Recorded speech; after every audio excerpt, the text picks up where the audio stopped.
Quitting smoking naturally is not only possible, but it also allows your body to heal without the use of additional chemicals. When you choose natural methods, you're giving your body the best chance to detoxify and recover, restoring your health and vitality. Tip number 1. Replace your smoking habit with healthy alternatives. Instead of reaching for a cigarette, try drinking herbal teas like chamomile or green tea, which can help calm your nerves and reduce cravings. Tip number 2. Exercise regularly. Physical activity is a powerful tool in the fight against smoking. It reduces stress, boosts your mood, and helps your body recover from the damage caused by smoking. Even a simple walk can make a big difference. Tip number 4. Eat a healthy diet. Nourishing your body with fresh fruits, vegetables, and whole grains can help reduce the urge to smoke.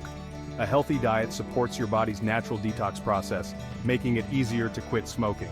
Quitting smoking naturally may require time and patience, but the rewards are immense. You'll not only save money but also improve your health, increase your energy, and protect your loved ones from secondhand smoke.